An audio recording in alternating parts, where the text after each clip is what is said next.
and then I would somehow get through it between 10 p.m. and 8 a.m. Well, I didn't quite do that, but I got it sort of done. So I'm going to kind of walk us through a little bit about what we had to say yesterday. I'm going to do my level best not to be overly repetitive, but to remind you of our topics. They were nature-based education, public access, public access to nature, habitat preservation and expansion, and water quality. There's a lot of overlap there. So I'm going to go up here so I can handle my notes. All right, I don't normally read when presenting, but in this particular case, since this was done largely overnight, you're going to have to bear with me a little bit. So one of the things I found in the paperwork I looked at is that there's a series of cross-cutting themes of real substance. One is nature-based education itself. In many of the other categories, people's big ideas related to some level of educational experience for people to either promote water quality, habitat preservation, or public access. Also was communications, including the concept of a unified voice and a unified message related to nature.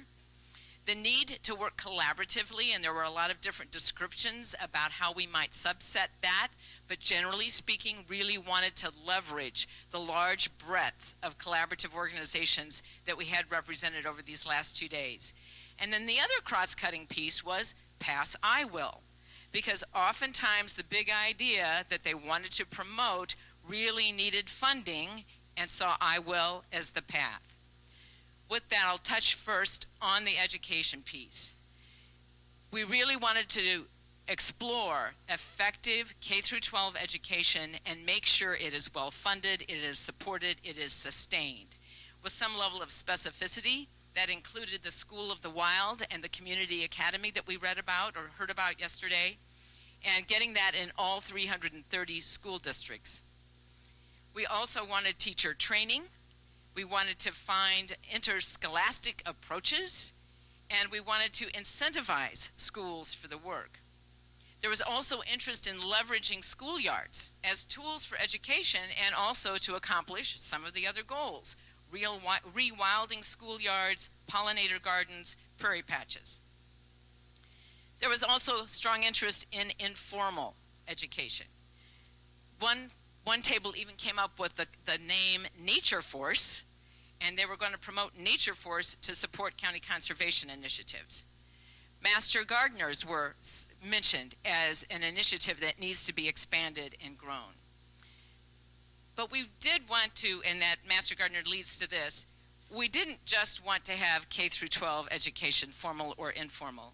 We were also interested in educating adults. So there was one table who came up with a One Health curriculum concept for all life stages and includes interconnections of health and nature. There was a lot about training for conservation leaders, including mentorship. We also heard today at the panel that that means champions, not just mentors. And there was a lot of detail on some of those. We wanted to say, educate where people are. But that doesn't just mean where they are emotionally or mentally. It also means where they are physically.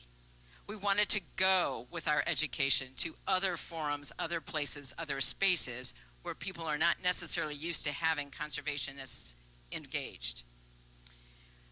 Then there was a real movement here in engaging and educating our legislators, getting them outside first and foremost before even talking to them about policy.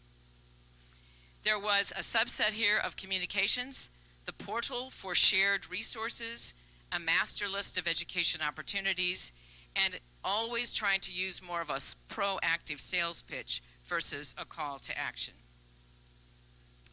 I'll turn now to public access to nature.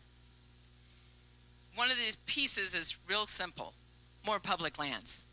Everybody wanted more public lands in some way, but they were trying to figure out strategies to get there.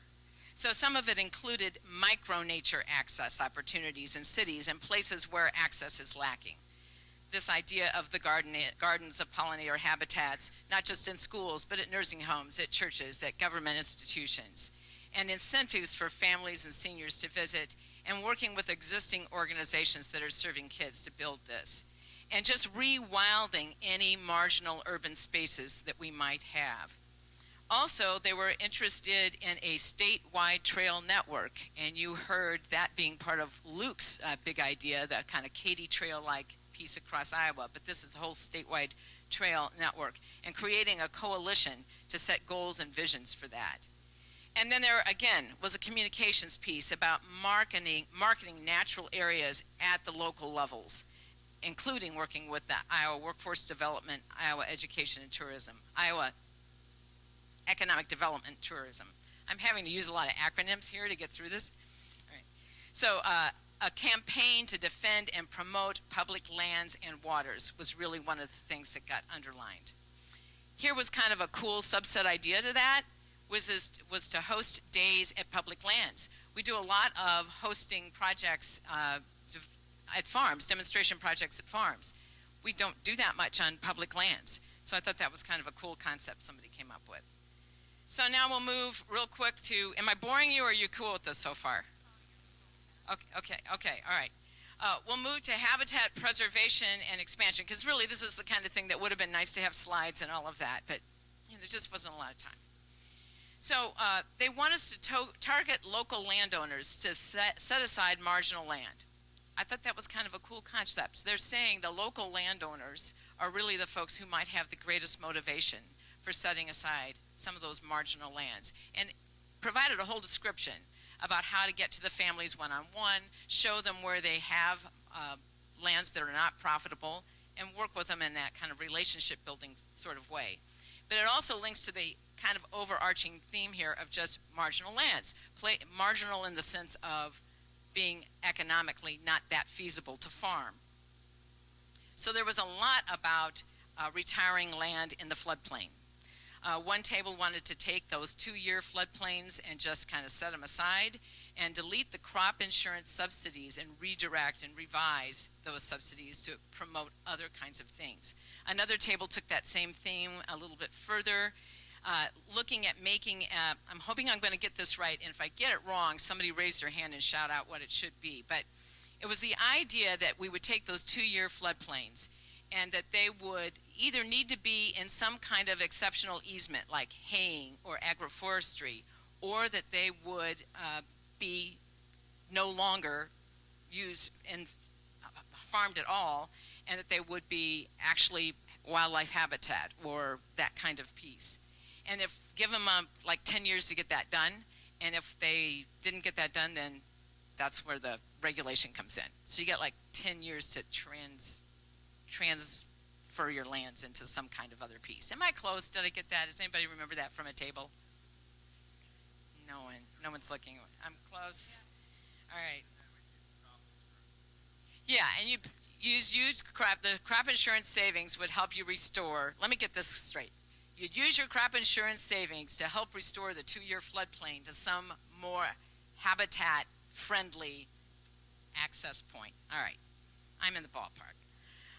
So, similar to this, though, was an alternative to crop insurance and disaster recovery programs, noting that in 2019, for example, the EWP was so oversubscribed from that Missouri flood, if we would put more money up front, we'd really be able to mitigate the damages from flooding and things like that. More dollars for CRP, rewrite CRP, connecting wildlife corridors, and that again relates back to this 2-year floodplain piece. If we had the 2-year floodplain out, then we would probably be connecting some wildlife corridors. Incorporate habitat cost share into existing USDA conservation programs. I thought that was a cool concept.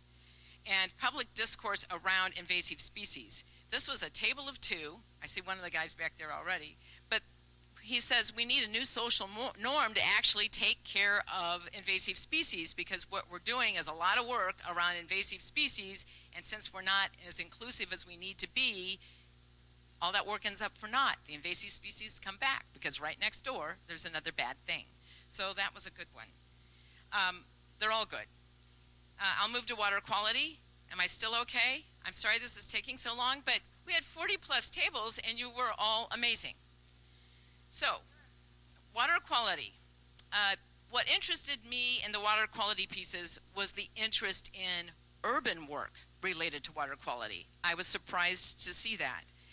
The idea of urban prairie buffers and batch and build for urban areas were both concepts that showed up. And someone even went so far as to define that urban prairie buffer campaign as, quote, prairie beautiful, unquote, a natural solution for urban sustainability. If I interpreted that card correctly, they even drew a sign on the back of the card about what their sign would look like. There was also a model project of interest in Story County, perhaps, where we would model urban sprawl and not model urban sprawl, model anti-urban sprawl, I think is what was intended, with guidance on grasses, landscaping, and incentives. And there was real interest in making a strong water and cancer data connection and putting together a coalition of all the different kinds of players, including business and that sort of thing that were here yesterday to do that. And then there was a big idea of rematriation, the indigenous women-led work to restore sacred relationships between indigenous people and their ancestral land. I am ashamed to say, I had to look up rematriation. But the idea went further, talking about restoring buffer strips, prairies, wetlands, perennial crops, which all would be part of that. And here's one of these places where IWIL popped up so many times, but this one was kind of more specific. Fix IWIL so that it could educate and support young farmers to go into farming, sustainability, regeneratively, and in community. Community also means social, mental, and physical health is supported. There was talk of education and faith ties, and the idea of using data to identify environmental justice areas to improve water quality management techniques. And then, of course, as we heard earlier today, a state water plan. With that, I'll just touch on real quickly one more of those cross-cutting pieces, which was kind of IWIL. Give me a second to find the right box. There was really interest in taking that language of economics and public health and broadening our coalition, wide-ranging, all kinds of members and players involved, using social media in a heavy-handed campaign, and that kind of work to really go after IWIL and or REAP fully funded, which at this stage is $35 million. And with that, I think I've hit most of what you had to say. Did I miss something really big? And I normally don't take that long to talk. It's your fault. Okay. Thank you. So when we began this process over a year ago of working towards a nature summit, I had no idea exactly what it would look like or how many of you would be here, but the idea grew over time. And it created a couple of things that I didn't necessarily expect that we might have created. If you've been to the website, iowanature.org, as we added organizations that came on to be sponsors, we ended up with a live interactive list of almost 70 organizations that are all live linked back to those organizations. And a number of people said, well, it didn't exist anywhere else, right? That I could have gotten that comprehensive list of all of these Iowa nature organizations. And so we kind of created that by accident. One of the things I had this vision of us having was going to be a tally board where all the organizations would come in and say, this is what we're committing to. We're committing to so many thousand more acres, and so many, right, 10% more. Well, we didn't do that. Maybe we can have a tally board for next year. But it's wonderful as you people went around the room, so many of you saying, well, this is what I'm going to commit to do. And whether it's Marlene having a field day, or Chris letting folks come out to her farm, or Luke saying he's willing to mentor somebody, we each have an opportunity to make that type of commitment. And your organization has an opportunity to. Right? At one time I thought, well, maybe we could have a commitment where we said we would do 10% more for nature. Right? We're all working hard, but what if we boost ourselves up another 10%? Whatever it is you're doing, right? So that we could come back in a year and say, this is the additionality we ended. Well, it's all, like I said earlier, kind of up to you what you take away from this meeting and the things that you commit to do. Linda earlier had asked, wouldn't it be wonderful if we had an opportunity to have the names of the registrants? Well, we didn't provide a registrants list with all the emails because we really hadn't asked you for your permission to release that type of information, and you don't necessarily want to be inundated. Maybe in one of the surveys, and I'm sure we're going to survey you about your ideas and your reactions, we'll ask you whether or not you wouldn't mind having your name released so that then we could have this kind of list of who was here and how you could go about reaching out for them. And so there's a number of ways that we can do that. But we've asked Joe McGovern to provide some closing comments and some wrap-up thoughts for this session. Before we do that, I want to thank Pat and Christine and Luke and Ryan for all the work that they helped provide and planning that. I have a follow-up question. Do you remember this morning when John Wills asked if you had contacted him? And there was only like 3 hands that went up. I think, how many of you have contacted your legislators? Was I missing? Okay. That's what I was hoping I would have seen that first time. I think he asked a kind of a loaded question. That's a lot better. Well, I don't know that there's much I can say in many ways that hasn't been said way better. Don't.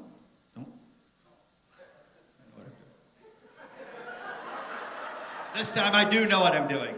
No, but I don't know that there's a lot more I can say, and that hasn't been said better. So many things have just been swirling, and then this last conversation, a lot of emotion swelling in me, and I can see where we want to raise hell. And a lot of times I ask myself, do I want to get attention, or do I want to be effective? And sometimes they're the same. And sometimes, and I've been up at the Capitol, and I'm sure you've seen it, I've seen just, I'm emotional. So I've just seen hellfire and brimstone and emotion and crying, and then they go to vote, and it's just over. And I thought, did you even hear any of that? And they just blew through it. We've watched the legislature do everything they wanted to do, regardless of all that we brought. We've seen so many things. And so Anna and I talk a lot about that. And so a lot of our strategy has been about trying to figure out how to be effective. I want to applaud Anna for getting those people here today, those legislators. I know we wanted to, I heard people, and I did too, I know we wanted to correct them, and we wanted to ask questions, and we wanted to, get after them. But the fact that they came, and the fact that John Wills sat here and said he was going to speak the truth, and Senator Kelker, and that's the first big step in being effective, is they're here to listen and they saw you. I was most excited about the convening. Neil said it well. We were worried about what are we going to get out of this. And I know people that didn't even come. Like, well, what's this going to do? What are we going to accomplish? And I thought, convening and gathering that energy, right? Getting those people together so we can start figuring out how we can do our best. There was a question about, Iowa Nice and then raising hell and meeting people where they're at. And I thought the answers were good. But I think we just you always have to be yourself, right? You have to meet yourself where you're at and do your best. About a week ago, maybe 2 weeks ago, I got invited to go see Secretary Vilsack in Lime Springs, and it may be 3 weeks now. And I intentionally went to take a picture. I went out of my way to take a picture of this rock. And I'll let you know why I went out of my way to take a picture of this rock a little bit later. But when I went there, it was very innocent, and I sent that picture to my wife, and Molly, and she came back. She's like, "Oh my gosh, that's so cool." And as I looked at the rock a little bit more, I just did something I shouldn't have done. So I looked at that rock a little bit more. I started reading it, and kind of seeing what. See if I can get down there. And this was Ada Hayden Prairie, place I'd been. And then I looked at that, and you can't quite read this one. Let's see if I get down. That is not moving. So what I saw on that rock was 1966, and I thought, well, Ada Hayden Prairie was done way before that, wasn't it? It was like, so I did a little research, which we can all do. Thank you very much. And it was actually dedicated it was actually protected in 1950. And Ada Hayden, one of our heroes of conservation, at a time when it was very challenging, preserved that prairie. But then I started thinking about what does that really mean? And I also always thought about it was a lot easier then, right? It's a lot harder today to protect land. I really started rethinking that. I thought about, here's a woman in science at a time when that was not real popular. Here was an era in the 1950s when all of our prairies were being plowed. A lot of prairies were plowed in the 50s and 60s and 70s. It wasn't that picture of the one person behind a horse and a plow, right? It wasn't in the late 1800s. A lot was lost then. And it would have been easy for the landowner, whoever owned this land, if you will, to just kind of do everything that their neighbors were doing. This is the largest black soil prairie, largest prairie outside of the Loess Hills. And I really just started thinking more deeply about that. And just how everything we have today of nature is because of a decision that was either made or not made, an action or an inaction. This is here because somebody didn't act, right? They didn't plow it the year before. They didn't do what their neighbors were doing. And if you really think about prairie, I use that as a kind of an analogy. This thing's been doing what it's been doing for thousands of years, tens of thousands of years. So it didn't know any difference. The day before it was preserved was just like the day before. But somebody made a decision. And this one was bought by the Iowa Conservation Commission, bought by our public. And then it was dedicated as a natural landmark in 1966 and then donated as a preserve. And you get this is why I took that picture and sent it to my wife. 20 years prior, I was celebrating something that one of my heroes, Mark Ackelson, made happen, the Heritage Edition to Effigy Mounds. And my wife, Molly, and I drove out to Ada Hayden because we wanted to see it, and it was a hero of hers. And I set my son up on this rock. If you put my son on this now, he would probably cover the whole thing. He's about 6'5". But that's what I was kind of saying, meet yourself where you're at. What motivates you? How are you going to treat people, and how are you going to interact with people? If you're fired up, if you're in an organization that wants to kind of light it up, I appreciate that. And I don't criticize organizations that go that route, nor do the ones who maybe take a different approach. But what motivates you? It made me think about Aldo Leopold's quote. I'm not a big quote user. I love them, but a thing is right when it tends to preserve the integrity, stability, and beauty of the biotic community. It is wrong when it tends to do otherwise. What I'm kind of getting out of that, though, is we want to do the right thing. I think we all know what that is, or when we know it, we can do that, right? There was another quote, I'm not going to try to butcher it, but doing the right thing is easy. Figuring out what it is the hard part. We know what the right thing is, and we can go that route. Another quote that this came out of a whole different thing. We've been working on diversity, equity, and inclusion, and justice and access at INHF, really looking at ourselves. And we were meeting with a young man in the Land Trust Alliance, and he quoted this, and I thought, he was talking about it in a social context. So it's made me think about who is not in this room. There's a whole group, a lot of groups that should be in this room, and that's something we can do. So when he said, do your best until you know better, once you know better, do better. I kind of shorten it because I think a little simpler. I said, do your best until you know better, and then do that. I think one of the things we can do better here is including other people, in particular our indigenous friends, our indigenous cultures.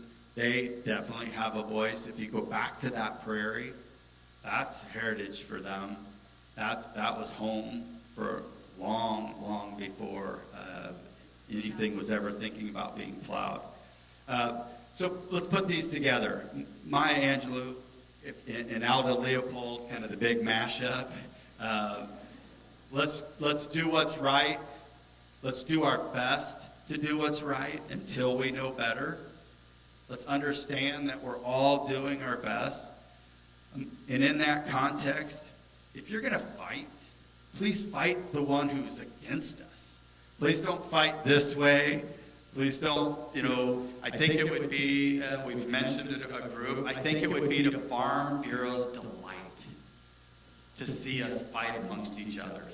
I think they would just sit back there and go, mission accomplished. They're now fighting amongst themselves. They're criticizing each other. We'll just kind of keep throwing little grenades in there and watch them fight. We need to be galvanized. We know that.